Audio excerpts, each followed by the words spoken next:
Hey guys, welcome back to another 10-minute team booster working together better. Today a bonus booster. This one's called Coping Skills Mismatch. Now you'd be doing this of course because you're low on KPI 4 in your monthly team scorecard, or because everyone's under the pump right now, a lot of stress and pressure, and we need an activity that'll just get us talking and supporting each other. Now what this is about, of course, it's about emotions. We have 4 primary emotions, but we're focusing in on the negative emotions, which are normal, but we don't want too much of that turning into baggage. Now this is about how we cope with our negative emotions, and we can have healthy coping strategies or unhealthy coping strategies. We're simply focusing on these 2 healthy approaches, and of course problem solving becomes great to use in situations you can change, and mindfulness techniques are very powerful when we have to cope with negative emotions that are brought on by scenarios that we can't change.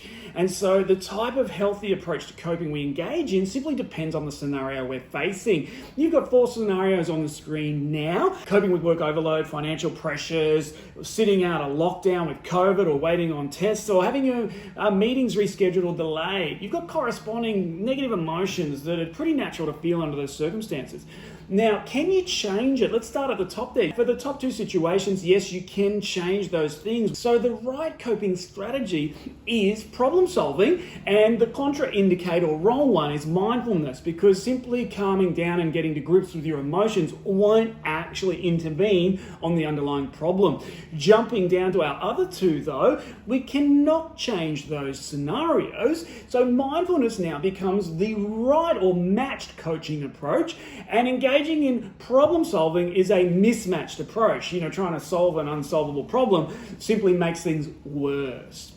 So have a think about this. What are your risks in this one now? You can see me on the screen. You can see here that my own self-judgment, I think I do the finance stuff and the COVID lockdown stuff. I think I do that well. And I do tend to swing into problem solving on financial matters. However, when my work overloads, I just vague out and just sit with my emotions sometimes, all the while it piles up, whereas I should be problem solving.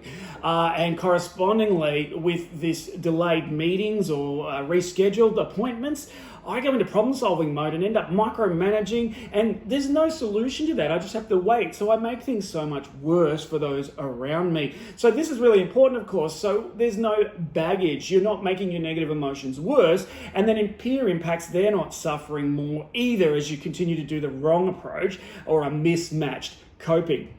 So how this works is simply to get a conversation going, just like I did, using those scenarios or others you come up with. What are you naturally good at, and where's the risk of a coping skills mismatch? We're going to put on the screen that same image, and for 10 minutes you're going to go around one at a time, just exploring that or other scenarios and commenting on where your vulnerability is. Say, hey, other team members, I think I've got your backs and I'm pretty tight on this one, but when this happens, keep an eye out for me. Don't be afraid to let me know, because I am vulnerable to sort of getting that mismatch happening.